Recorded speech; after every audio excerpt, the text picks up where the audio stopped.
오늘 점심을 너무 맛있게 먹어가지고 반찬을 다 싹쓸이 했거든요. 아주 그냥 밥도 은혜가 되고 찬양도 은혜가 되고 분위기도 참 은혜가 되는 것 같습니다. 여러분들 오늘 오후에 끝나고 현장 나가시죠? 현장 나가시면 뭐합니까? 구원의 길 그리고 어떻게 복음 전하고 하잖아요. 우리 다락방에서는 구원의 길 이렇게 아주 그냥 유행처럼 많이 하는데 저도 칠판에다 구원의 길을 그릴 것 같아요? 안 그릴 것 같아요?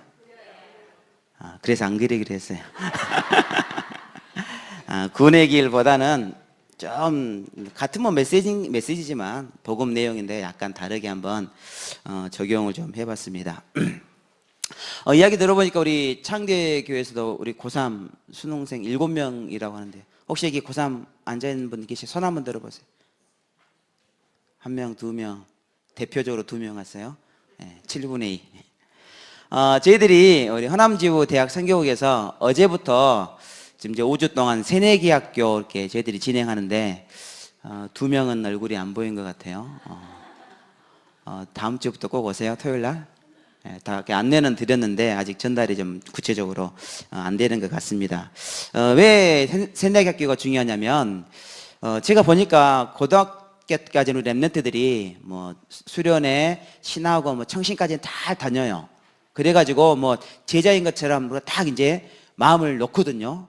근데 얘네들 딱 대학 들어가니까 안 돼.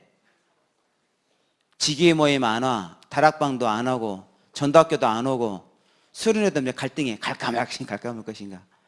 이게 딱 대학에 들어가면 대학의 문화란 게 있거든요. 대학의 문화. 술 마시는 문화도 있고, 그렇죠? 선배 따라가야 되고, 뭐 MT, 먼티, TT가 막 있고, 또 교수님 가르치는 또 학문에 또 따라가는 애들도 있고. 그래가지고 이 대학생들이 제대로 믿음 생활, 신앙 생활 하기가 쉽지 않아요. 만만치 않아요. 그래서 저희들이 이제 새내기 학교를 만들어가지고 이제 예방주사를 이렇게 놓는데, 물론 이제 창대교회에서도 이제 파송식도 하고 여러 가지 중요한 랩런트들 언약을 전달하잖아요. 그래서 이 교회에서만 또 할 게 아니라 또 파라 현장에서도 함께 이 작업들이 같이 가야 돼요. 그래서 우리 창대교회 우리 고3 수험생들은 꼭 다음 주부터 새내기 학교 오시길 바랍니다. 우리 특히 올해 고3들은 마음고생이 2배로 컸던 것 같아요. 왜냐하면 포항 지정으로 시험 보려고 딱 준비 다 해놨는데, 그렇죠? 연기가 됐잖아요, 일주일 동안. 그래서 뭐 책도 버리고 했다던데 얼마나 또 일주일 동안 또 그런 마음고생을 더 심하게 했을까요? 그렇죠? 수능 사상 최초에 있었던 일이잖아요. 그런데 여러분 생각해 보세요. 우리 인생에 그런 지진이 일어날 걸 예상이 됩니까? 안 됩니까? 예상이 전혀 안 돼요. 뭐 예상했었으면 뭐 좋은 날짜 다시 잡았겠지만 뭐 갑자기 내일 수능 봐야 되는데 오늘 그렇게 지진 나가지고 전 국가가 그렇게 마비가 돼버리고 일주일 연기할지 아무도 예상을 못했어요. 그런데 가만히 생각해 보면 그게 바로 인생이에요. 우리 인생에 살아가면서 지진 같은 이런 천재지변이 저주 재앙의 시간표가 언제 다가올지 모르는 거예요. 예상이 안 되는 겁니다. 배를 타고 가는데 배가 뒤집어졌다. 그걸 누가 예상을 하겠어요? 예상을 했으면 안 탔겠죠. 아무도 모르는 거예요.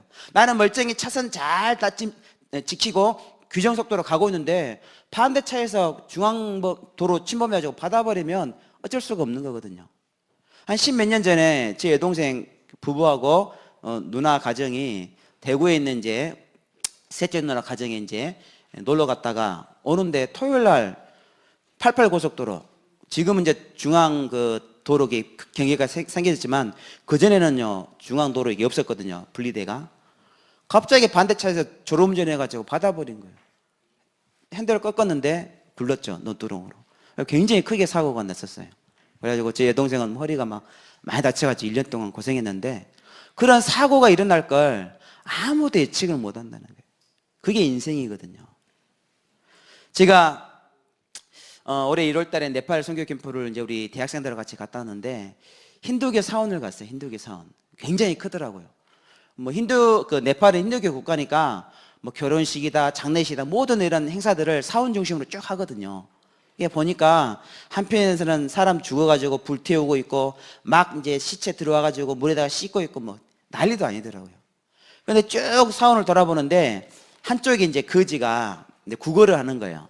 근데 그냥 거지가 아니라 머리부터 발끝까지 성한 데가 하나도 없어요. 완전히 짓물르고 상처 나가지고 완전히 그냥 난 나병 환자, 문둥병 걸린 사람처럼 온 몸에 그래요. 옷도 너무 지저분하고 새까맣고 뭐 씻을 수도 없으니까. 그래가지고 앉아있지도 못하니까 거의 반 누워가지고 기대가지고 앞에 밥그릇 하나 딱 동정국어라는 거지. 옆에 가도 냄새가 얼마나 악취가 나는지 참 너무너무 불쌍하고 안타깝더라고요. 근데 여러분, 과연 우리 인생에 왜 이런 지진 같은, 그렇죠? 이런 각종 사고 같은 저주 재앙들이 올 것인가? 한 번쯤 우리가 진지하게 인생의 질문을 해봐야 돼요. 물음표. 나는 건강하게 잘 살고 싶은데 왜 이런 질병들이 자꾸 찾아오는가? 잘 찾아야 돼요. 뭐 저 여러분들은 거기에 대한 답을 잘 알고 있지만 세상 사람들은 잘 모른단 말이에요. 왜 이런 저주가, 이런 재앙들이, 세월호 같은 이런 각종 사고들이 우리 인생에 찾아오는지, 그것뿐만 아니라 기근과, 그렇죠? 예상치 못한 홍수도 일어나는 것이고, 또 뭐 IS를 비롯해서 지금 전 세계 이런 전쟁 때문에 고통당하는 난민들도 굉장히 많거든요. 왜 이런 게 일어나는가? 우리가 분명히 질문을 제대로 해봐야 됩니다. 왜 일어나느냐? 그러면서 방금 말한 그 네팔의 거지처럼 온갖 질병을 가지고 사는 사람. 사실 눈에 보이는 질병은 그래도 나아요. 그렇죠? 병원 가서 치유받으면 되니까. 이 정신병,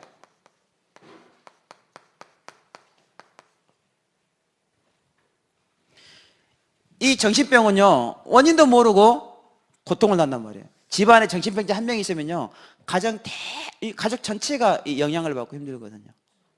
예전에는 유목사님 일본에는 집집마다 한 명 정신병자 있다 그러는데요, 최근 들어서는 집집마다 2명씩 있대. 갑자기 뭐 그것도 배가 운동이 일어났는지 아무튼 선진국일수록 정신병자가 엄청 많습니다. 그렇죠? 그러니까 뭐 최근에도 미국에도 총기 사고 났잖아요. 막 이렇게 쌓아놓은 거예요, 그냥. 왜 그러겠어요? 이런 영적 문제고 정신병이단 말이에요. 왜 그런 문제가 일어나는지 인생에 대한 정확한 질문들이 찾아와야 되고, 그래서 결국은 사람들이 이런 문제로 고통당하다가 죽게 되는 거죠. 그러면 과연 죽으면 끝나냐? 죽음 이후의 삶은 내세라 그러는데 이 내세는 정말 존재하는지 궁금하단 말이에요.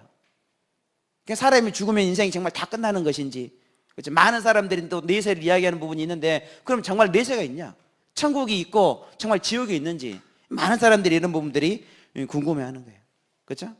우리가 잘 아는 것처럼 흔히 이것들을 이제 생로 병사라 그러잖아요. 이게 제일로 궁금해하고 제일로 의문을 가진 사람이 누굽니까? 대표적으로 부처잖아요. 붓다. 그렇죠? 이 붓다가 인도의 한 왕국의 왕자로 태어났어요. 그렇죠? 왕자로 태어나가지고 굉장히 남부럽지 않게 자라가지고 16살에 결혼했거든요. 근데 이 부처는 자기가 태어나자마자 7일 만에 자기를 낳아준 엄마가 죽었어요. 마야 부인이라고. 그러니까 굉장히 어릴 때부터 많은 갈등과 고민과 인생에 대한 질문을 가지고 부처가 자랐거든요. 붓다가 16세에 결혼해서 아이들을 낳고, 그렇죠? 예쁜 부인도 있고 왕자니까 남부럽지 않게 살았단 말이에요. 그런데 인생이 이런 생로병사, 태어나고 늙고 병들고 죽는 이 질문점이 답이 안 난 거예요. 아무리 물어보고 책을 봐도 명확하게 여기에 대한 답을 주는 사람이 없으니까 견디다 못해가지고 드디어 29살에 가출한 거예요. 그래가지고 인도 전역을 다니면서 이제 현자라고 하는 똑똑하고 훌륭한 이 사람들을 찾아다니면서 질문하고 물어보고 답을 하는데 답을 못 찾았어요. 결국은 보리시나무 밑에서 6년 동안 계속 돌을 닦다가 이제 자기만의 답을 찾은 거죠. 자기만의 답을. 그거 가지고 이제 많은 사람들에게 전파하는데, 사실은 지금도 이 불교가 이 글자잖아요. 모른다는 거예요. 부처님 찾아가지고 생로병사에 대한 정확한 답을 물어보세요. 명확한 답을 줄 수가 없습니다. 답이 없으니까 불교에는 진리가 아니니까 답을 줄 수가 없는 거예요. 지금 많은 사람이 지금도 이렇게 고통을 당하는데 저주 재앙 가운데 살고 있는데 많은 질문, 왜 내게 그런 일이, 왜 우리 가정에, 우리 남편에게, 우리 자녀에게 이런 일이 일어날 것인가? 질문은 던지지만 답이 없어서 방황하고 고통을 당한단 말이죠. 그래서 성경은 이 많은 질문에 답을 줬어요. 무슨 답입니까? 우리가 잘 아는 것처럼 많은 사람들이 저주 재앙 가운데 질병 가운데 사는 이유는 딱 하나다. 로마서 3장 23절. 모든 사람들이 죄를 범하였음에 하나님의 영광이 이르지 못했다. 모든 사람들이 죄 가운데. 이 죄가 무슨 죄냐? 다 사람들이 당신 죄입니까? 그러면 막 인정이 싫거든요. 나 죄인 아니다 그래요. 근데 그런 죄가 아니고 뭐 거짓말하고 도둑질하고 사기치고 그런 죄가 아니라 성경에서 이 말하는 죄는 창세기 3장 1절 6절 하나님을 모르고 하나님 말씀을 떠나버린 불순종 불신앙의 죄다. 하나님 우리 인간에게만 하나님의 형상으로 만들어서 하나님과 함께 살아야 행복하도록 만들었는데, 그렇죠? 물고기가 물을 따라하면 죽는 것처럼, 나무가 뿌리를 뽑히면 서서히 말라 죽는 것처럼, 하나님의 영으로 지음받은 우리 인간이 하나님을 모르고 하나님을 떠나버리면 그게 바로 죽음이고 그게 바로 죄다. 이것 때문에 인생의 모든 이런 온갖 문제들이 찾아오는 것이다. 성경은 정확하게 답을 하고 있어요. 그러면 왜 인간이 이런 불순종, 불신앙의 죄를 지었냐? 계시록 12장 1절로 9절. 원래는 하나님을 찬양하는 천사가 있었다. 그런데 이 하나님을 찬양하는 이 천사가 타락해서 하나님을 대적해서 이 땅에 쫓겨났다. 그 이름이 바로 사단이고 다른 말로 마귀라고 한다. 그리고 함께 쫓겼던 사단과 마귀의 졸개들이 귀신이고 악령들인데 이게 지금 눈에 보이지 않는 영적인 존재들로 실제로 존재한다. 그래서 지금도 사람들을 유혹하고 시험하고 거짓말로 속여서 이런 동일한 죄를 짓게 하는 것이다. 성경은 이 원인에 대한 정확한 이유를 한마디로 딱 말하고 있어요. 두 개도 아니고 이것도 저것도 아니고 정확한 답을, 부인할 수 없는 명확한 답을 성경은 답을 주고 있단 말이에요. 그럼 어떻게 돼요? 이런 문제에 대한 원인이 정확히 진단이 됐으면 답도 있겠잖아요. 그래서 예수님께서는 마태복음 1장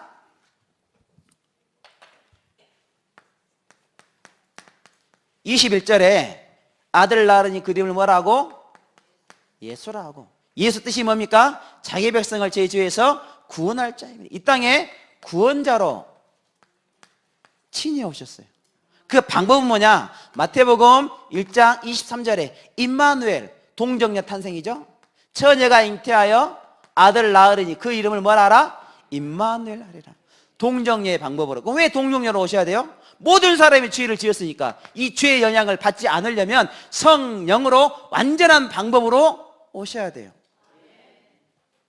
모든 사람이 죄값을, 죄의 삭은 사망인 게 죽어야 되잖아요. 그래서 육신에 머무르고 대신 죽으시러 죄값을 담당하시러 오신 겁니다. 너무 과학적이고 완전한 답입니다. 그래서 예수로 임마누엘로 오신 그 주님이 마태복음 16장 16절에 암송해 볼까요? 시작. 주는 그리스도시요 살아계신 하나님의 아들이시다. 그리스도라는 일을 하셨는데 우리가 잘 아는 것처럼 그리스도는 요한복음 14장 6절 하나님 만나는 구원의 길이 되신 참 선지자. 그렇죠? 로마서 8장 2절 죄와 사망의 법에서 너희를 해방한 참 제사장. 죄를 지은 자는 마귀에 속했나니 마귀는 처음부터 범죄함이니라. 하나님의 아들이 나타나신 것은 뭐하라고요? 마귀의 일을 멸하신 참 뭐로? 왕으로. 그렇죠? 그래서 그리스도로 오셨단 말이에요. 여기에 대한 정확한 답을 줄 수 있어야 돼요. 누구를 만나든지, 그렇죠? 간단하게 주면 돼요. 우리에게는 구원자가 필요한데 그 방법은 뭐냐? 임마누엘로 오셔야 된다. 동정녀로. 왜? 죄의 영향을 받지 않아야 되니까. 그분이 오셨는데 그 주인공이 바로 그리스도시고, 이 그리스도가 되신 분이 누구냐? 바로 예수님이시다. 그렇죠? 누구를 만나든지 흔들림 없는 이런 답을 주셔야 됩니다. 그러면 어떻게 돼요? 이 답을 찾았으면 이 답이 누구 것? 나의 것이 돼야 되잖아요. 그래야 이제 인생이 딱 마침표가 찍혀지는 거예요. 어떻게 하면 됩니까? 요한복음 1장 12절 뭐 하는 자? 영접하는 자. 영접하는 자 곧 그 이름을 믿는 자들에게는 하나님의 자녀가 되는 권세를 주셨으니 하나님의 자녀가 되는 권세를 주셨다. 그렇죠. 그래서 우리가 영접하는 순간 두 가지 일이 벌어져요. 첫 번째는 뭐예요? 자녀가 되는 일이 벌어지고 권세가 우리에게 믿을 때부터 영접할 때부터 동시에 주어지거든요. 아무리 어린아이여도 영접하면 하나님의 자녀고 그 어린아이에게도 권세가 주어지고 아무리 못 배우고 힘도 없는 할머니여도 그 할머니가 예수를 영접하는 순간 하나님의 자녀가 되고 그 할머니에게도 권세가 주어진단 말이에요. 그러면 하나님의 자녀가 되었단 말은 무슨 말이냐? 고린도전서 3장 16절 성령께서 그 안에 쏙 들어오셔서 그렇죠? 하나님의 자녀로 꽉 도장을 찍었단 말이에요. 인치셨다. 그리고 내 안에 들어오신 성령께서는 나를 고아처럼 버려두지 않고 요한복음 14장 16절로 27절 나를 지키시고 인도해 주신다. 그래서 보혜사라 그래. 성령님을 보호해 주시고 은혜 주시고 가르쳐 주신다. 늘 나와 함께 하셔서 보호자가 되어 주시는 거예요. 그리고 그뿐만 아니라 사도행전 1장 8절 말씀 성령이 임하시면 너희가 권능을 받고 우리가 기도할 때마다 하나님께서 성령께서 능력으로 역사하셔서 사람이 할 수 없는 일을 이루어 가시는 거야. 아무도 막을 수가 없고 막아지지도 않는 성령의 충만, 성령의 역사심을 우리에게 주시는 거죠. 이게 하나님의 자녀만, 그 속에 성령이 들어오신 하나님의 자녀만 누릴 수 있는 특권이고 축복이라는 거예요. 그뿐만 아니라 우리에게 어마어마한 권세를 주었는데요. 누가복음 10장 19절 뱀과 정갈을 밟으며 원수의 모든 능력을 제어할 뭐를 줬다? 권세를 주었다. 아무리 어린아이여도 그 속에 예수 생명이 있으면 예수 이름 선포하는 그 순간에 귀신, 악한, 흑암의 권세가 떠나가게 되어 있어요. 되어 있다니까. 제가 시카고에서 복음 전할 때요 한 여학생을 만났어요. 굉장히 똑똑한 학생이에요. 대전에 카이스트 다니다가 대학교 마치고 미국 시카고 대학으로 유학 왔어요. 얼굴도 예쁘장하고. 근데 이야기를 해보니까 이 아이가 뭐라 그러냐? 목사님, 제 눈에는요 귀신이 보여요. 지 눈은 귀신이 보이는데 어떻게 보이는데? 떼거지로 많이 보여요. 어떤 집에 가잖아요. 그럼 아직 그 집에 가득 찼대. 막 뭐 너무 많아요. 셀 수도 없대. 아주 귀신 동네라는 거예요. 그냥 생각해 보세요. 멀쩡한 아가씨가 공부도 잘한 똑똑한 카이스트 출신인데 눈에 귀신이 막 가는 곳곳마다 보이면 강의실에서 수업하고 있는데 이 교수 옆에 귀신이 보이는 거예요. 교수는 이렇게 막 가르치고 있는데 그 옆에 귀신이 쫙 보고 집중될까 안 될까요? 공부가 안 되는 거예요. 귀신이 매일 보이고 매 시간마다 보이는데 집에 잠자려고 누워있으면 천장에도 보이고 정 경치라고 탁 창문 보고 있으면 창문에서 시커먼 귀신이 보이고 살 수가 없는 거예요. 그 고민이라. 공부 아무리 잘하면 뭐합니까? 그 귀신 보이는 이야기를 유명한 하버드대학교 의대 교수님한테 말해주면 의대 교수가 고쳐줍니까? 너 좀 이상하다 그러지. 요즘 시대 귀신이 어딨냐 그러지. 모르는데 답을 어떻게 주겠어요? 제가 그 여학생 앉혀놓고 성경 하나씩 다 찾아가면서 귀신이 정말 있다. 이 귀신이 어떤 존재냐? 원래 천사였는데 타락해가지고 이 땅에 와가지고 사람을 이렇게 속이고 멸망시킨다. 다 성경 찾아가면서 보여주면서 같이 봤어요. 아, 그러냐 그러더라고. 그 예수 영접했거든요. 그 다음부터 보일까요? 안 보일까요? 그 다음부터도 보이면 비정상이지. 그렇죠? 안 보이는 거예요. 안 보이는 거. 그렇죠? 뱀과 정갈을 밟으며 원수의 모든 능력을 제할 권세를 누구에게나 믿는 순간에 다 주셨다는 사실. 그렇죠? 그뿐만 아니라 히브리서 1장 14절 말씀 보니까 하나님이 누구를 보내신다고요? 천사를 믿는 하나님의 자녀를 섬기라고 보내주신대요. 우리가 기도할 때 천사는요 열심히 일합니다. 우리의 기도를 가지고 하나님께 딱 가져가고 내려올 때 빈손으로 내려올까요? 아니요. 틀림없이 응답을 가지고 와요. 그렇죠? 그뿐만 아니라 우리가 다니엘의 기도할 때 하나님께서 사자굴의 천사를 보냈고요. 그런 기적들이 어마어마하게 일어났어요. 모세가 홍해를 건널 때도 마찬가지였고, 중요한 일이 일어날 때마다 하나님이 누구를? 천사를 보내가지고 하나님의 일을 수종들게 만드는 거예요. 이것도 믿는 모든 하나님의 자녀에게 주신 특권이고 권세입니다. 우리는 죽어서 천국 지옥 걱정할 필요도 없어요. 빌립보 3장 20절 말씀 보니까 우리의 시민권이 어디에 있다 그랬죠? 하늘에 있는지라. 그러니까 우리는요, 시민권이 최소한 대한민국 시민권이 있고 또 천국 시민권이 딱 있어요. 그러니까 여러분 천국 가는 거 걱정 안 해도 돼요. 저 여러분들은 절대로 할 수 없는 거 한 가지가 있다 그러잖아요. 지옥 가는 거. 아무리 죄 짓고 타락을 해도 안 돼, 그게. 이미 신분 바뀌었어요. 호적 딱 천국에 딱 올라가 있어요. 절대 안 됩니다. 천국 시민권. 그리고 이 땅에 살면서 바보같이 그냥 궁상 떨면서 사는 게 아니라 마태복음 28장 18절 20절 뭐라고요? 세상을 정복하라고. 모든 민족 모든 족속을 가서 제자 삼아라. 멋있게 삼아라 이 말이야. 그렇죠? 하나님께서 다 우리에게 맡겼고 주었다는 거죠. 여러분 하는 모든 일에, 여러분이 가는 모든 현장에 가서 제자를 삼으시길 정말 축원합니다. 이런 어마어마한 신분과 권세, 하나님 자녀라는 특권을 주셨단 말이에요. 우리가 누려야 돼요. 그렇죠? 그래서 이제는 우리가 이 축복을 가지고 이제는 뭐 하면 되냐? 예배 축복. 예배를 통해서, 그렇죠? 하나님이 우리에게 주시는 그 말씀, 우리가 밥을 먹어야 힘이 나는 것처럼 하나님의 자녀는 매 시간마다 매일매일마다 하나님의 입에서 나오는 말씀을 먹어야 해요. 말씀. 그렇죠? 생명의 양식. 그렇죠? 여러분이 주일날 받은 말씀을 가지고 일주일 동안 묵상하시고 또 기도첩 가지고 우리 렘넌트들은 또 묵상하고, 그런 말씀이 있어야 우리가 힘이 있는 거예요. 그리고 기도는 우리 영혼의 호흡이라 그러잖아요. 아무리 뭐 자기가 뭐 용감해도 코 딱딱 틀어막고 호흡을 1분 동안 안 하면 힘들어요. 3분 안 했다 죽는 거예요. 우리가 정시기도, 무시기도, 입사시기도, 그렇죠? 여러분 체질에 맞게끔, 그렇죠?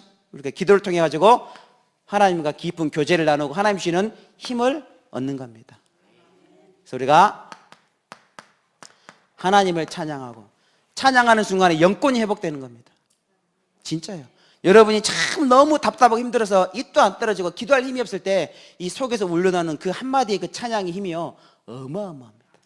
이스라엘의 찬양 가운데 거하신 여호와. 찬양할 때 하나님이 거하신다고 그랬고요, 다윗이 수금을 탈 때 악신이 떠나간 것처럼 찬양할 때요, 사단이요 결박되게 돼 있어요. 찬양은 능력의 찬양이에요. 정말. 앞으로 여러분 우리 정동원 목사님이 찬양 전문가잖아요. 그렇죠? 우리 이런 복음 가진 찬양 사역자 전 세계 찾기 힘들어요. 몇 명 안 돼요. 여러분 수지 맞았어요, 진짜. 저는 어릴 때부터 노래 목소리 안 좋다고 진짜 얼마나 핍박을 받았는지 목사 되니까 후회되더라고. 연습 좀 할 것인데. 무슨 말이냐면 적어도 정동원 목사님 담임 목사님 계신 이 교회는 이 찬양대가 좀 달라야 돼요. 스케일이 싹 커가지고 한 찬양대가 10팀 정도 나와야 돼. 아멘이십니까? 속으로는 불신앙하는가 모르겠네. 진짜예요, 진짜. 저는 이걸 어떻게 영감을 가졌냐면, 유 목사님이 그 다락방 초창기 때 러시아 집회를 가셨거든요. 갔는데 러시아 교회당에서 딱 집회하는 뭐 넓은 데였나 봐요. 이 찬양대회가 가운을 다 입잖아요. 가만 보니까 10팀이라 10팀. 처음에 시작할 때 한 팀이 딱 나와서 송영 찬양 쫙 하고, 그 다음에 또 뭐 하니까 그 다음 또 두 번째 찬양팀이 또 찬양 쫙 하고, 그 다음에 이제 자기들 이제 메인 찬양할 때 막 5팀 정도가 다 이런 찬양을 하고, 또 뭐 기도 끝나니까 또 한 팀 나서 또 찬양 쫙 하고, 10팀이 막 2층 3층 막 해가지고 하는데, 그냥 말씀 전하는 메시지잖아요. 메신저인데 유 목사님이 본인이 은혜를 받았다고 그 간증을 하시더라고요. 그래서 야, 교회가 한 10팀 정도 찬양이 나오면 끝나는 거구나. 영적 분위기는 뭐 사단이 들어올 팀이 없겠다, 그런 생각을 제가 가져봤거든. 우리 정동원 적어도 목사님을 모시는 교회는 찬양대 몇 팀? 10팀 나와야 돼요. 할머니들만 딱 모이는 또 팀도 만들어보고, 진짜입니다. 또 아저씨들만 모이는 또 팀도 만들어보고, 젊은 또 새색시들만 모이는 팀도 만들어보고. 만들어보세요. 일단은 2명이든 3명이든 팀 만들어 놓고 이제 기도하시면 돼. 부흥되도록. 그렇게 하셔요. 그리고 전도. 이제 우리가 남은 인생 뭐 해야 되겠어요? 내가 만난 그리스도, 이 해답 찾은 이 그리스도, 신분이 바뀌고, 그렇죠? 권세가 바뀐, 운명이 완전히 바뀐 이 그리스도를 이제 다른 사람들에게 전하는 삶을 살아야 되잖아요. 그래서 제가 이 구원의 길은 안 들었지만 내용은 다 구원의 길 내용이거든요. 그래서 제가 왜 이렇게 간단하게 설명을 한번 해봤냐면, 제 교회에서도 구원의 길을 이제 그리는 거 막 하잖아요. 그래서 이제 앞에 나와서 칠판에다가 이제 해보라 그래요. 그럼 막상 그려보면 이렇게 막 그려보면 부진자 상태가 여기 있는 건지 막 헷갈리고, 신분 권세가 막 뒤죽박죽이야. 뭐 7개인지 6개인지, 목사님 6개예요? 이것도 좀 힘들더라고. 물론 자주 한 사람들은 괜찮겠지만 막 이것을 막 외워서 하려고 그러면 그것도 스트레스를 많이 받나 봐. 그래가지고 그냥 딱 3개로 인생의 물음표, 왜 문제가 오냐, 거기에 대한 성경의 답, 느낌표, 이것이 내 인생의 마침표가 딱 되도록. 여러분 종이 한 장 그려놓고 물음표 하나 딱 그리고 질문하면 되는 거예요. 당신 직업이 뭐예요? 의사다. 왜 의사가 됐어요? 나오잖아요. 돈 잘 벌려고. 돈 잘 벌어서 뭐 할 건데요? 이쁜 마누라 없고 자식들. 그 다음에 뭐 한대요? 질문해 보세요. 당신 인생에 정말 고통이 없는지, 문제가 없는지. 문제 없는 집은 없거든. 질문하다 보면 반드시 한 개 딱 부딪히게 돼 있어요. 그때 딱 느낌표 하나 딱 꺼주는 거예요. 답이 있다. 성경에서 말한 정확한 답. 그리고 마지막에 느낌표 딱. 종이에다 그것만 그리면 돼요. 내용은 이제 내 머릿속에 있는 거 복음 쫙 설명하면 되거든요. 그렇죠? 여러분 오후에 지금 학원 복음 메시지잖아요. 지금 이제 사도행전 마지막 4과 제목이 뭡니까? 갱신의 시간표입니다. 갱신의 시간표. 우리 성경 구절 다시 한번 사도행전 19장 21절 한번 읽어봅시다. 이 일이 있은 후에 바울이 마게도냐와 아가야를 거쳐 예루살렘에 가기로 작정하여 이르되 내가 거기 갔다가 후에 로마도 보아야 하리라 하고. 그렇죠? 바울 인생에 많은 이런 어려움들이 있었거든요. 많은 장애물들이 있었고 그런 갈등들이 있었지만 결국은 바울이 로마로 가는 발걸음을 막을 수가 없었어요. 그렇죠? 왜 그러냐? 이 바울은 중요한 순간마다 문제가 오고 핍박이 오고 환란이 오면 그걸 무슨 시간표로 삼았냐? 갱신의 시간표를 딱 삼은 거예요. 이게 굉장히 중요합니다. 그래서 문제는 모든 사람들에게 다 와요. 문제가 없이 사는 사람 아무도 없어요. 근데 어떤 사람은 그 문제를 탁 타고 멋있게 파도처럼 쭉 가는 사람이 있고, 어떤 사람은 그 문제에 빠져가지고 계속 헤매는 사람이 있어요. 그리고 하는 말은 뭐냐? 나는 왜 이렇게 인생이 안 되는지 모르겠다. 나만 이렇게 힘든지 모르겠다고. 아니거든요. 모든 사람에게 문제는 동일하게 가는 거예요. 환난도 가고 핍박도 가고 갈등도 가고 시험도 가고 다 가요. 문제는 뭐냐? 그거를 정말로 문제로 보느냐 아니면 갱신의 시간표로 보느냐, 이게 굉장히 중요해요. 사실 정확히 보면 지금 이 문제가 지금 내게 왔다는 것은 하나님의 지금 중요한 시간표가 왔다는 것이고, 문제 그 자체가 응답이에요. 응답. 여러분, 요셉이 노예로 팔려갔어요. 응답 받은 겁니까? 안 받은 겁니까? 응답 받은 거예요. 하나님은 요셉을 전 세계 살릴 주인공으로 딱 쓰려고 그러는데 야곱이 절대 안 놔주거든. 내 사랑하는 아들이니까 편애를 하고, 막 형제들은 안 주는 그저 비단 옷 같은 거 자색 옷을 입혀서 주고 잘 살아가는데 맨날 아빠 옆에서 떠날 수가 없잖아요. 언제 세계복음 하겠어요? 그래서 하나님은 세계복음의 응답을 딱 줬는데 그게 바로 뭐냐? 노예로 팔려간 거예요. 근데 우리는 노예만 생각하면 왜 노예가 응답이야? 응답 아니거든요. 고생길이지. 근데요, 정확히 보면 그게 고생길이 아니라 요셉이 응답받는 길이에요. 그러니까 지금 내 현실이, 내 삶이 응답 속에 있는 거라니까요. 지금 시간표가. 왜 그렇게 고민하지 마세요. 응답의 시간표. 요셉이 잘못 하나도 안 했는데 억울하게 감옥 들어갔어요. 응답 받은 겁니까? 억울한 겁니까? 응답 받은 거잖아요. 세계복음화 길인데 그게. 감옥에 가야 이 장관들을 만나고 꿈도 해석해주고 바로 왕 때 가잖아요. 모든 그 과정들이 하나하나가 응답의 시간표고 응답의 과정이에요. 문제가 왔다는 것은 그 시간표가 내게 지금 보여줬다는 겁니다. 아, 하나님이 지금 응답받으라고 문을 여시는 거구나. 그걸 깨달으셔야 돼요. 이게 안 보이면 맨날 문제만 보이니까 죽겠다는 거야. 하나님은 반대로 살아라고 문제를 주는데 자기는 그 문제 해석을 거꾸로 죽겠다는 거야. 문제는 죽겠답니까? 살겠답니까? 여기서 이렇게 답을 하죠. 딱 뒤돌아가면 그래도 목사님 우리 가정의 남편은요 안 돼요. 그럴 거라 아마. 우리 자식은요 정말 안 돼요. 죽겠어요. 근데요 우리 생각이 바뀌어야 돼요. 하나님은 죽으라고 문제를 주는 게 아니라 살아라라고 문제를 주셨다니까. 그게 응답이에요. 응답. 빨리 바꾸셔야 돼요. 자, 그래서 첫 번째, 환난은 더 큰 문이 열리는 시간표다. 환난이라는 것은 난리가 아주 그냥 시대적으로 크게 일어나는 걸 보고 환난이라 그러잖아요. 지속적으로 일어나는 난리를 보고 환난이라 그러는데, 이 환난은 결국은 더 큰 문이 열리는 시간표다. 사도행전 8장을 보니까요, 이 예루살렘에 환난이 막 일어나니까 환난이 없었으면 절대로 사마리아 동네를 안 갔을 거예요. 예, 사마리아는 이방 사람들하고 똑같은 취급받았거든요. 같은 민족이었는데 남북이 나눠져가지고 북쪽은 이스라엘, 남쪽은 유대 땅이 됐잖아요. 근데 결국은 이 북쪽 이스라엘이 아수르한테 망해가지고 남자들, 어른들은 싹 포로로 끌어갔어요. 그래가지고 20몇 개의 나라의 노예로 다 팔아버렸어요. 남자들을. 그리고 반대로 외국에 있는 노예들도 다 사가지고 다른 나라 노예 사가지고 사마리아에 풀어버렸어요. 그래서 여자들하고 결혼시켰거든요. 혼혈. 그러니까 그 사마리아, 이 이스라엘 나라는 북이스라엘은 민족도 그렇고 종교도 그렇고 정체성이 없어요. 이방 민족과 똑같은 민족이 되어버렸어요. 그러니까 남쪽에 있는 유다 백성들이 볼 때는요 사람 취급도 안 했어요. 요한복음 4장에 예수님이 사마리아 성에 다 우물가에 갔잖아요. 물 마시러. 이게 이 사마리아 여자가 보고 뭐 했습니까? 당신은 유대인인데 어떻게 여기로 왔냐고 깜짝 놀래가지고 유상정도 안 했거든요. 그 정도로. 그래서 이 남쪽 유대 예루살렘에 사는 사람들이 사마리아에 간다는 건 꿈도 꿀 수가 없어요. 그런데 환란이 일어나니까 예루살렘에 살 수가 없는 거예요.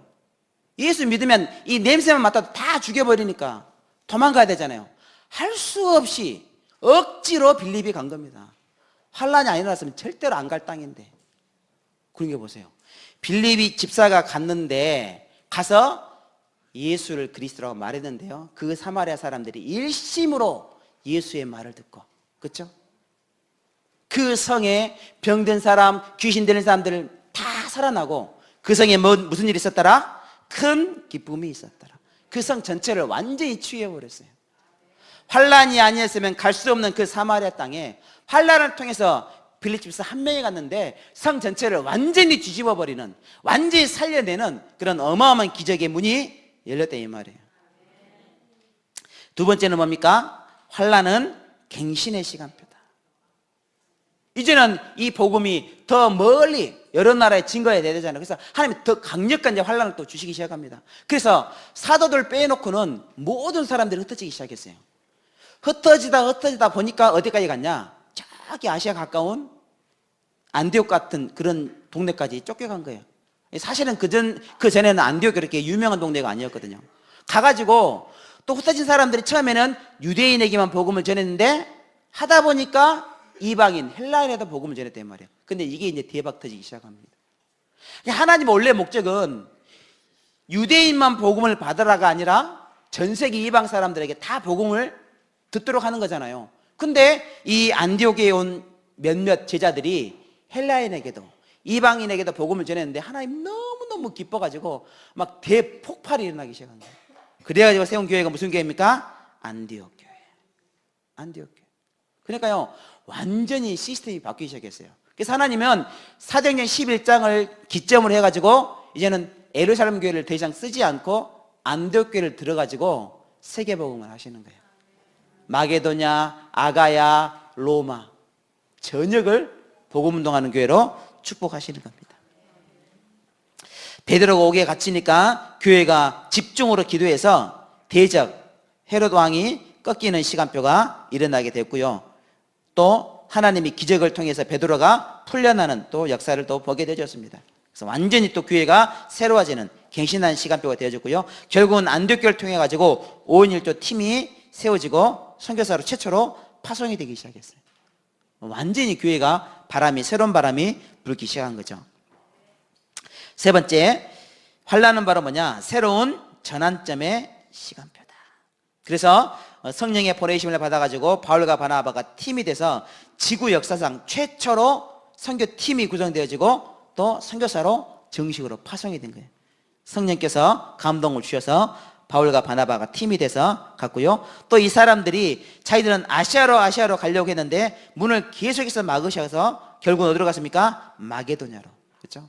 완전히 새로운 전환점이 되는 그런 시간표의 문이 열리기 시작했다 이 말이에요.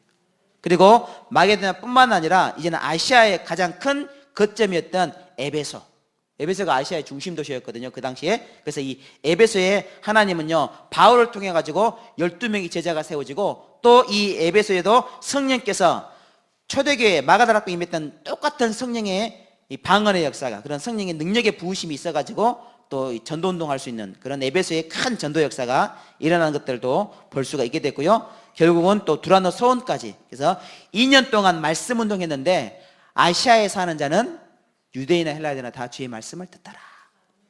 최초로 완전 복음화가 일어났어요. 아시아 전역에 2년 동안 집중으로 두란노 소원에서 가르친 제자들이 또 이런 응답들을 함께 받게 되어진 겁니다. 그래서 바울은 에베소에서 하나님의 큰 역사를 이룬 후에 어디로 갔습니까? 로마를 향하여 도전한 겁니다. 그렇죠? 오늘 읽었던 말씀처럼 내가 로마도 보아야 하리라. 얼마나 이 하나님이 이 로마로 가는 바울의 발걸음을 축복하셨냐면, 유라굴로 광풍이 일어났는데 살 수가 없어요. 열 나흘 동안, 그렇죠? 구원의 소망이 끊겼다 그랬거든요. 먹을 것도 다 집어던지고 무거운 거 다 집어던지고 겨우 숨만 쉬고 있는 이 바울 일행이었지만 하나님은 바울을 끝까지 붙드시고 누구한테? 로마 황제에게 복음 전할 수 있는 길을 다 준비하신 겁니다. 그렇죠? 그래서 우리에게 문제가 왔다, 갈등이 왔다, 핍박이 왔다, 환란이 왔다, 정말로 고통스럽다, 그 모든 것들이 더 큰 문이 열리는 시간표, 갱신의 시간표, 전환점의 시간표라는 사실을 정말로 여러분이 기억하셔야 돼요. 정말. 우리 오늘 여기 멋있는 렘넌트도 이렇게 많이 있는데요. 지지난주인가요? 우리 렘넌트 데이 때 부모 세미나가 있었어요. 그래서 이제 대구 하나교회 태양아부 부장인 김용옥 장로님 오셔가지고 좀 간증을 쭉 해주시더라고요. 들어보신 분도 계시겠는데, 그분이 뭐라고 말씀하시냐면, 자기가 신앙생활 할 때는 안 믿는 집안이니까 부모님들 다 그렇고 교회에 혼자 나가기가 너무 힘들었대요. 왜 교회에 가냐, 교회 가지 말아라, 맞기도 하고 핍박도 하고. 그런데 자기는 하나님 믿는 게 너무 좋아가지고 그 가정에 그 부모님의 모진 핍박을 다 뚫고 교회를 가기 시작했어요. 믿음이 딱 잘해가지고. 그래가지고 자기가 다니는 교회에 목사님이 자기 남동생 한 명 소개시켜 주길래, 목사님 남동생은 정말 예수 잘 믿겠구나, 천사 같겠지 하고 결혼했대요. 웬걸? 아니야. 목사님은 뭐 당연히 목사님이니까 그러지만 목사님 동생은 또 동생인 거야. 너무 힘들었대요.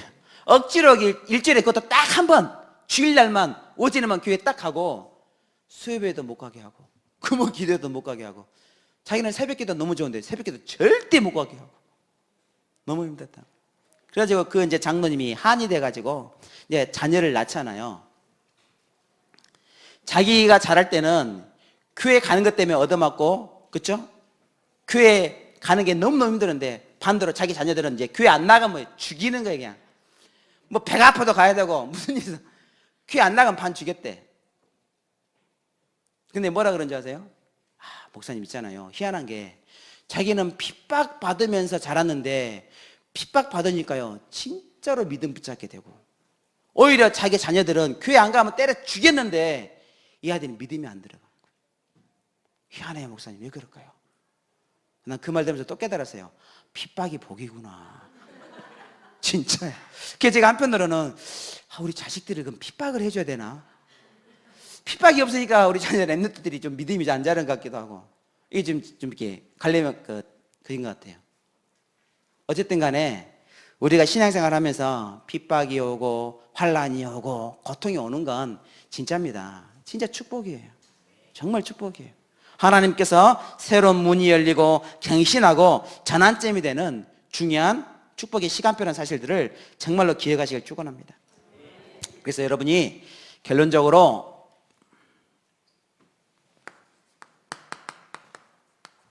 지금 세 가지를 여러분이 질문하시고 응답 받으시기를 축복합니다. 첫 번째는 오직에 대한 질문. 세상에 교회는 많은데 왜 나는 지금 창대교회에 다닐까? 그리고 하필이면 하나님 나를 창대교회 중직자로 또 렘넌트로 세웠을까? 여기에 대한 질문하시고 답을 찾으셔야 돼요. 오직에 대한 창대교회가 아니면 안 되는 이유를요, 답 내야 돼요. 내가 중직자로 기름 붓고 중직자로 세워지지 않으면 안 되는 이유를 여러분이 오직에 대한 답을 내야 돼요. 세상에 청소년들, 대학생들, 초등생들, 학생들은 많이 있지만 내가 왜 창대교회 렘넌트로 훈련되어지고 다녀야 되는지, 오직에 대한 답을 딱 찾아내야 돼요. 이 답이 질문이 되고 답이 찾아져야 하나님은 그때부터 응답을 주시는데 유일성의 응답을 주셔요. 세상에 식당 주인은 많지만 하나님은 우리에게 유일성의 응답을 주신다니까요. 세상에 교사들은 많지만 이 오직에 대한 답을 딱 가진 사람은 유일성의 교사 딱 답을 주셔요. 무슨 일이 있어도 하나님은 그 사람 통해서 최고의 응답과 유일성의 응답을 주신다 이 말이에요. 오늘 여러분들이 그래 핍박도 문제가 안 되고 환란도 문제가 안 되는, 그렇죠? 그게 오히려 더 큰 문이 되고 갱신의 시간표가 되고 전환점이 되는 답을 딱 냈다고 한다면 이제 여러분 진지하게 여러분 오직에 대한 질문을 하셔야 돼요. 여러분 직장도 마찬가지예요. 내가 다니고 있는 이 일, 이걸 정말로 하나님은 왜 하게 하시는지, 이거 아니면 안 되냐, 내가 이거 꼭 해야 되냐, 오직에 대한 질문을 한번 해보세요. 하나님 맞습니까? 그 답이 나야 하나님은 그래 너가 하는 그 업, 너가 하는 그 일에 내가 무슨 응답? 유일성의 응답을 주시겠다. 진짜예요. 결국은 우리가 유일성의 응답 안 받으면 한만 떠들어 사람들이 안 듣게 돼 있어요. 우리가 왜 빌 게이츠나 또 지금 죽었지만 스티븐 잡스 그런 사람들 있잖아요. 왜 그냥 그 사람들은 대통령이 와도 겁 안 나거든. 그렇죠? 무슨 응답 받았으니까? 유일성의 응답을 딱 받아. 유일성의 응답 받은 사람은 이 사람 아니면 안 되니까 세상 사람들이 무시할 수가 없어요. 이 사람이 하는 말을 귀 기울여 들을 수밖에 없는 거죠. 유일성인데 이 사람에게 잘못 보이면, 이 사람하고 안 친하면 국물도 없어요. 유일성의 응답 받았는데, 그렇죠? 그래서 저 여러분들이 오직에 대한 질문을 확실히 하고 여기에 대한 답을 찾아내면 하나님 그때부터 우리 인생에 우리 하는 모든 일에 유일성의 응답을 딱 주시는 거예요. 특히 우리 사업하시는 장로님들, 우리 산업인들, 중직자님들은요 정말로 하나님께 기도하세요. 오직의 기도. 이거 아니면 안 되는 이유를 찾고 기도해 보세요. 그래서 한 명도 빠짐없이 우리가 유일성의 응답을 받으셔야 돼요. 제가 오전에도 말했듯이 이 10년의 황금 시간, 그렇죠? 정말 정신 차리셔야 돼요. 대충 그냥 한 몇백만 원 벌어가지고 차 타고 다니고 자식들 교육시키는데 부정 없고 1년에 한 번씩 놀러 가고 해외로 그렇게 살아가고는 게임도 안 돼요. 유일성의 응답을 받으셔야 돼요. 유일성. 이 유일성의 응답을 받아야 이제는 우리 삶에 재창조의 역사가 이제 시작이 되는 겁니다. 지금 이 세상이 이 창세기 3장으로 사단이 지금 세상 임금, 세상 신이 됐는데 딱 붙잡고 있는데 되겠어요? 안 돼요. 이 순서대로 응답이 와야 이제는 재창조의 하나님의 역사가 시작되는 거예요. 이제 여러분이 어디를 가든지 어느 현장에 가든지 간에 여러분 때문에 완전히 새로워지는 거예요. 영적 분위기가 바뀌어지고, 그렇죠? 그래서 유목사님을 통해서 주신 말씀이 뭐냐, 여러분들은 흐름을 싹 바꾸는 그런 사람이 되라 그랬어요. 그냥 세상의 문화에 그런 풍조에 휩쓸려 가지 말고 여러분 어디를 가든지 이렇게 완전히 그 현장을 바꿔낼 수 있는 재창조의 응답 여러분에게 받으셔야 돼요. 정말로. 그래서 여러분들이 이 하고복음 말씀을 이렇게 마무리하시면서 아 그렇구나. 이제 내가 오늘부터 다시 갱신해야 되겠다. 갱신의 시간표 속에 내가 들어야 되겠다. 오직의 시간표, 율성의 시간표, 재창조의 시간표. 여러분 도전하세요. 정말로. 아까 말씀드렸던 그 김용옥 장로님께서 마지막으로 이런 말씀하시더라고요. 그렇게 자기가 자녀를 키우면서 교회 안 가면 그냥 반 죽일 정도로 키웠는데 이 아이들이 오히려 신앙생활이 별로 잘 안 되는 것 같아요. 그게 한이 된 거야. 그래가지고 그분이 뭐 했냐면 자기가 그 자녀는 이제 복음은 약간 힘이 있을 때 가르쳤으니까 막 율법적으로 가르쳤겠잖아요. 이게 사실은 아이들도 피해자라. 그래가지고 이제는 그 자기 자식이 낳은 그 자녀, 자기한테는 뭐가 돼요? 손자, 손녀. 이 손주들 키운 거예요. 야, 우리 집에 들어와 살아. 야, 네 얘기 나면 나한테 맡겨. 솔직히 여러분, 나이 든 할머니가 손녀 키우는 게 쉬워요, 어려워요? 어려워, 쉽지 않아요. 요즘은요, 할아버지 할머니가 자식 손녀 봐주면요 용돈 한 100만 원씩 줘야 돼요. 근데 우리는 그렇게 안 주잖아요. 어려운 거 알면서도 힘들어요. 근데 그거를 한 명뿐만 아니라 나면 나은 대로 다 달라는 거예요. 그래가지고 어릴 때부터 다 키우는 거예요. 그러니까 재밌는 이야기 하시더라고요. 자기는 그 우리 생일날 케이크 가지고 초 꽂고 막 이렇게 박수 하잖아요. 그러면 얘들 좋아하거든. 자기는 왜 그걸 1년에 한 번만 하냐. 그래가지고 그런 제과점 같은 데서 초가 생기면 많이 모아놓은대요. 그래가지고 한 번은 자기 이제 손녀가 변비가 걸렸나 봐. 응이 안 나와. 그래가지고 이제 화장실에 딱 변기통에 앉혀놓고 기도한 거야. 누구 이름으로? 예수 그리스도 이름으로. 그래가지고 쌌어. 그러면 초코페 하나 딱 가져가지고 초 딱 꽂는 거야. 그래가지고 변비 탈출했잖아요. 그래서 이제 축하하는 거야. 변비 탈출 축하합니다. 막 노래 부르고. 진짜 그게 가슴에 딱 와닿더라고요. 그래서 작은 것에 응답받은 거를 놓치지 않고 이 촛불 하나 딱 꽂아놓고 하나님께 영광 돌리고 기도응답 받은 것 각인시키고. 그렇죠? 너무 잘하신다. 그래가지고 그 장로님이 참 이 태영아 부장 하시면서 교사들도 마찬가지고 또 이 태영아 그 가르치는 자녀들도 마찬가지고 굉장히 영향을 좀 잘 끼치고 있더라고요. 그렇구나. 그러면서 그분이 뭐라 말씀하셨냐면 나는 이 손자들 뭐 2명, 3명 키우는 게 힘든 건 사실이다. 힘이 든다. 그렇지만 나는 이것이 바로 인생 캠프를 하는 것이다. 나의 인생 캠프다. 그렇게 고백을 하는 거예요. 그래서 맞구나. 인생 캠프.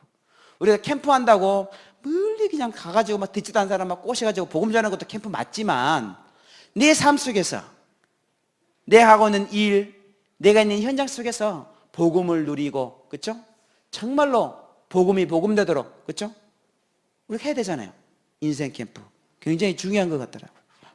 그래서 우리 장대교회 성도님들은 한 명도 빠짐없이 문제 속에서 환난 속에서 하나님의 시간표를 찾아내고 인생 캠프 하면서 나를 살리고 가정 살리고 가문 살리고 현장 살리는 주인공 되시기를 예수님의 이름으로 축원합니다. 하나님 감사합니다. 오늘도 우리에게 중요한 인생 캠프를 알게 하시고 갱신의 시간표를 깨닫게 하심을 감사합니다. 우리에게 문제가 온 것은 문제가 아니요 응답의 시간표임을 깨닫게 하시며 그 속에서 하나님의 계획을 찾고 오직의 시간표 속에 들어갈 수 있도록 축복하여 주시옵소서. 감사드리며 예수 그리스도 이름으로 기도합니다.